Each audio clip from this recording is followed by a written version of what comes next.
Šiandien mūsų kelionė tęsiasi, vykstame aplankyti įspūdingą Turaidos pilį.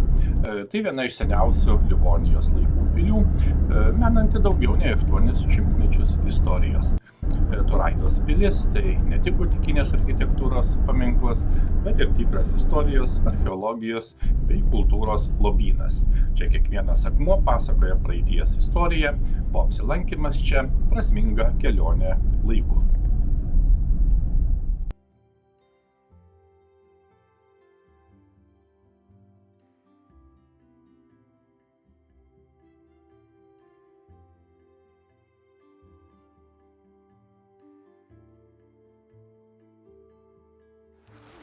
Taip, šiandien yra lapkričio 1 diena, yra tipiška rudens diena, šeštadienis, savaitgalis ir mes lankomės Latvijoje, taip pat tęsdami kelionės po Latvijos Livonijos laikų pilis. Na ir šiandien esame Turaidoje, būtent Turaidos pilyje, o tiksliau Turaidos muziejuje rezervate, kur yra didelė teritorija, daugiau negu 40 hektarų. Ir čia yra gausu archeologinių, istorinių ir visokių kitokių paminklų. Taip kad galima sužinoti labai daug įdomios informacijos apie tai, kas maždaug vyko prieš 1000 metų. Pilis šitą pradėta statyti 1214 metais.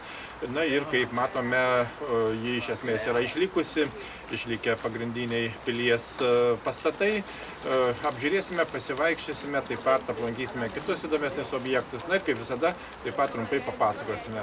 Beje, Turaida yra netoli Siguldos, tai yra Vidzemės regionas, maždaug 5 km nuo Siguldos.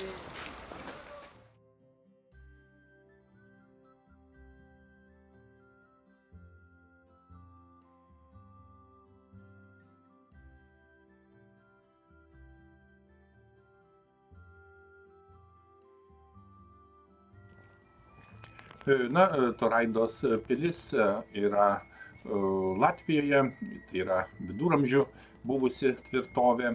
Kaip jau minėjome, pastatyta 1214 metais ant dešiniojo Gaujos upės kranto. Na ir maždaug 5 km nuo Siguldos miesto ir apie 56 km nuo sostinės Rygos. Pilis iškylo toje vietoje, kur anksčiau stovėjo medinė Lyvių valdovo pilis. Na ir ši pilis yra vienas svarbiausių Rygos arkivyskupijos teritorijos gynybinių objektų Vidzemėje ir yra ankstyvos gotikos stiliaus istorinis architektūrinis paminklas.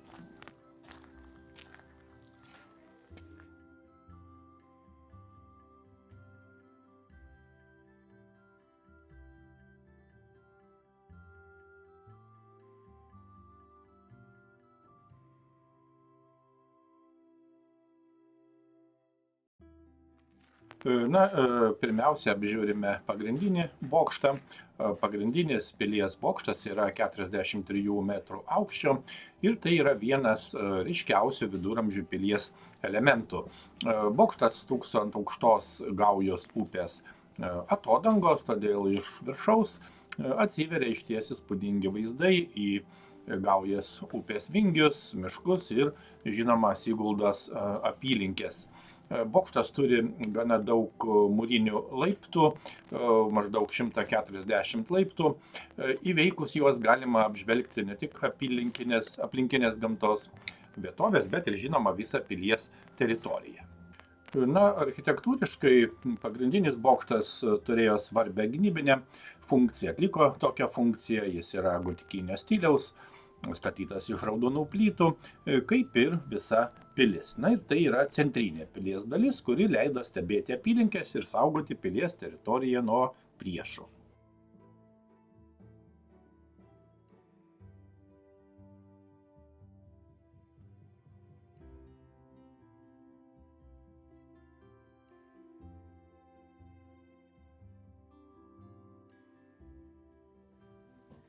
Reikia pasakyti, kad pilis buvo statyta kaip mūrinė gynybinė tvirtovė Rygos vyskupo Alberto reikmėms. Na ir per savo visą istoriją ši pilis dalyvavo įvairiuose karinėse konfliktuose tarp Rygos arkivyskupijos, Livonijos ordino, Lenkų, Švedų ir Rusų kariuomenių. Na, po Livonijos karo pilis atiteko Lenkams maždaug 1566 metais, o vėliau švedams 1624 metais. 1776 gaisras sunaikino daugelį gyvenamųjų ir amatininkų pastatų pilies teritorijoje, tačiau pagrindinis bokštas ir keletas kitų pastatų išliko iki šių dienų. Na ir kaip matome, bokšte įrengtos, žinoma, muziejinės ekspozicijos. Čia galima susipažinti su pilies statybų istorija, viduramžių gyvenimu ir radiniais. Na, taip pat apžiūrėti archeologinius įvairius daiktus, artefaktus. Na, o bokštas, žinoma, yra vienas iš geriausiai išlikusių ir restauruotų šio objekto, būtent pilies dalių.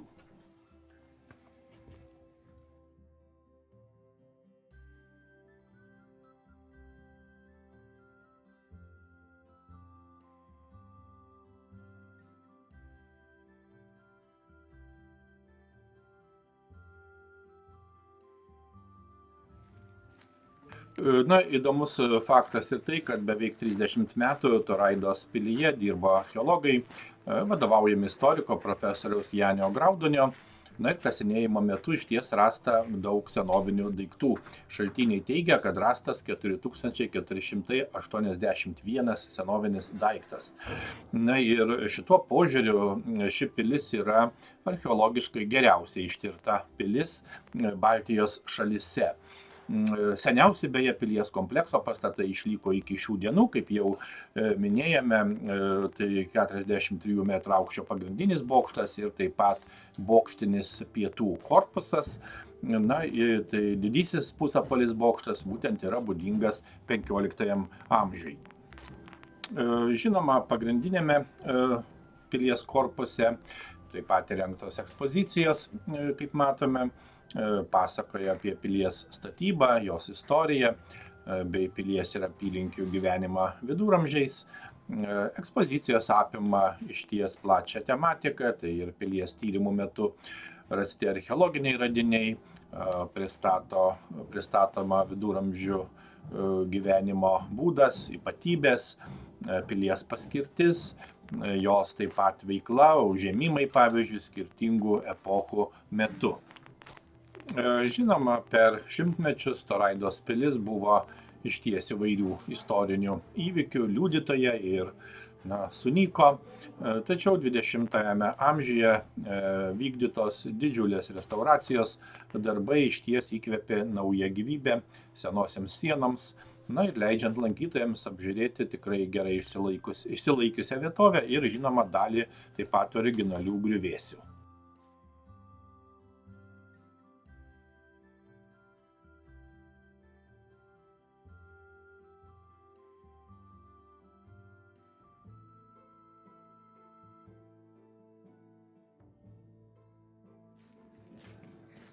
XIV amžiuje pilies statyba buvo smarkiai patobulinta, komplekse iškylo keletas papildomų gynybinių statinių. Toraidos pilies aukso amžius dažniausiai siejamas su Livonijos konfederacijos laikotarpiu, ypač 15 amžiaus pabaiga. Tuo metu buvo suformuota Livonijos konfederacija, sujungusi įvairias teritorijas į laisvą politinę sąjungą. Toraida kartu, žinoma, su kitomis regiono pilimis atliko svarbų vaidmenį ginant Livoniją nuo įvairių išorės grėsmių.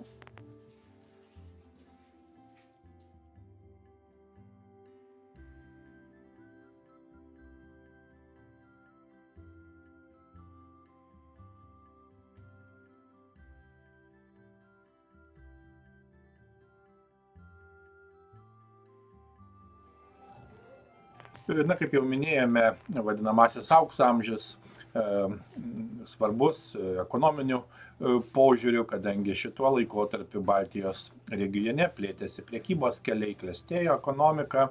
Didžiulę įtaką, žinoma, turėjo išties galingas prekybos tinklas, vadinamoji Hanzos sąjunga, prisidėjusi prie miestų ir tvirtovių augimo. Turaidos pilies iškilimas šituo laikotarpiu, tik logiškai siejamas su strateginė padėtimi prekybos keliuose ir, žinoma, kaip jau minėjome, gynybinė funkcija. Pilis tikriausiai pasinaudojo padidėjusi ekonominės veiklos aktyvumų regione, ir tai skatino santykinį stabilumą ir, žinoma, augimą. Nepaisant šio augimo, pilis, kaip ir didžioji dalis aplinkinių vietovių, žinoma, patyrė įvairių konfliktų.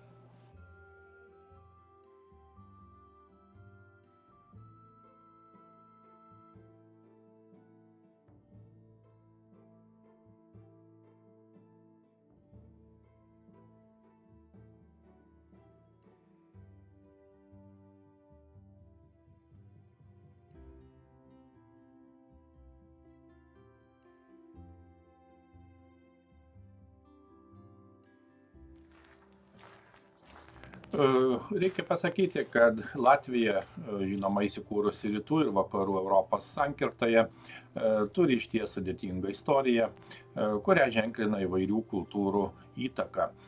Viduramžiais teritorijoje, kurioje dabar yra šiandieninė Latvija, apgyvendino baltų gentis, žinoma, turėjusios savitas kalbas ir tradicijas, o Livonijos kryžiaus karai ir, žinoma, vėlesni įvykiai lėmė šių genčių integraciją į platesnę Europos kultūrinę ir religinę erdvę.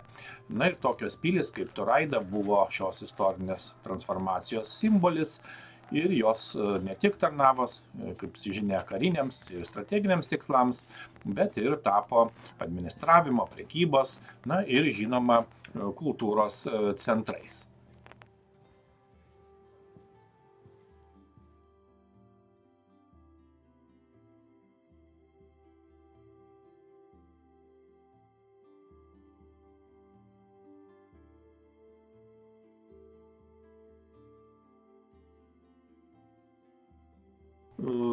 Šios pilies žlugimas, žinoma, yra platesnio istorinio konteksto, tai yra Livonijos karo dalis. Šis konfliktas turėjo neabejotinai didelį poveikį visai Livonijos konfederacijai, įskaitant Latviją ir jos pilis. Livonijos karas buvo gana ilgas ir sudėtingas konfliktas, kuriame dalyvavo kelios šalys, įskaitant Rusiją, carinę Rusiją, Lenkijos karalystę, Lietuvos didžiąją kunigaikštystę ir, žinoma, Vokiečių ordiną. Livonijos konfederacija, kurią sudarė teritorijos dabar priklausančios Latvijai, išties atsidūrė šių galios kovų kryžminėje ugnies linijoje. Ir karų pradžioje Livonijos konfederacija buvo susilpninta vidinių nesutarimų ir išorės spaudimo. Turaidos pilis, kaip ir daugelis kitų regiono tvirtovių, tapo įvairių karinių kampanijų taikiniu. Karų metu pilis keletą kartų keitė savininkus.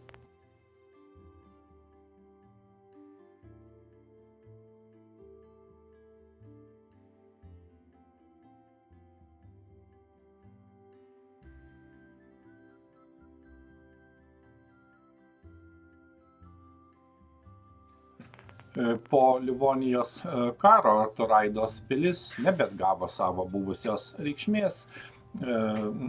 Ištisus šimtmečius ji liko apleista. Ir pilies griuvėsiai tapo tikrai skaudžių istorinių kovų vykusių šiame regione priminimu.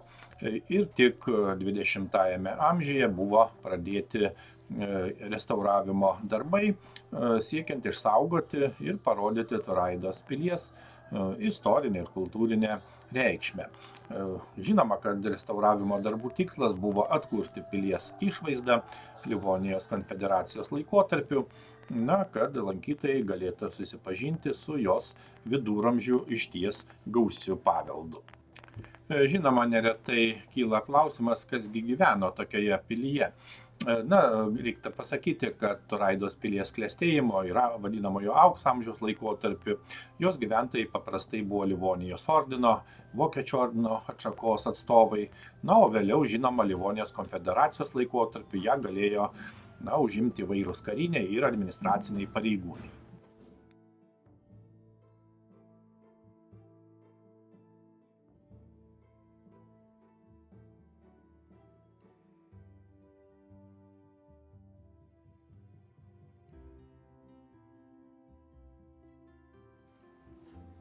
Einame toliau ir taip pat reikia paminėti, kad yra galimybė apžiūrėti viduramžių rusius, įvairias patalpas, kuriuose buvo laikomi, pavyzdžiui, kaliniai, taip pat sargybos ir patrankų kambariai. Visa ekspozicija išties suteikia gana gyvą ir išsamų vaizdą apie Turaidos pilies reikšmę, jos istoriją ir kultūrą per visus svarbius istorinius etapus. Drąsiai galima sakyti, kad Turaidos pilis šiandien yra ne tik istorinė vieta, bet ir aktyvi muziejaus rezervato dalis, saugoma kaip svarbus Latvijos kultūros paveldas.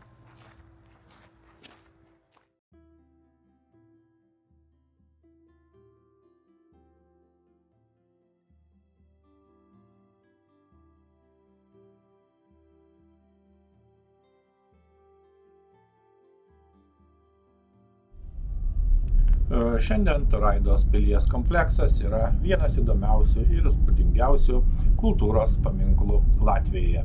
Prieš 13 amžiuje pradedant statyti dabartinę pilį, kaip jau minėjome, čia stovėjo paskutiniojo galingo Livonijos vado Kaupo medinė pilis. O visa pilies istorija taip pat yra glaudžiai susijusi su krikščionybės atėjimu į šias žemes.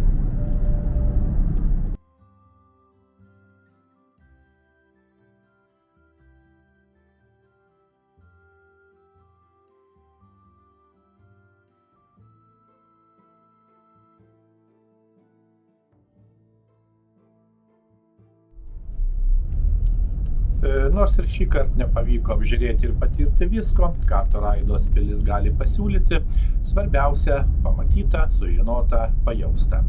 Ši kelionė leido prisiliesti prie istorijos, kuri siekia 12 amžių ir pajusti, kaip ji gyvuoja iki šiol. Turaidos pilis – tai ne tik senos sienos ar akmenys, bet gyva praeities atmintis, pasakojanti apie laikus, žmones ir kultūrą, išlikusią per šimtmečius. Tai tiesiog kelionė nuo viduramžių iki mūsų dienų, prasminga ir įkvepianti. Iki kitų įdomių kelionių.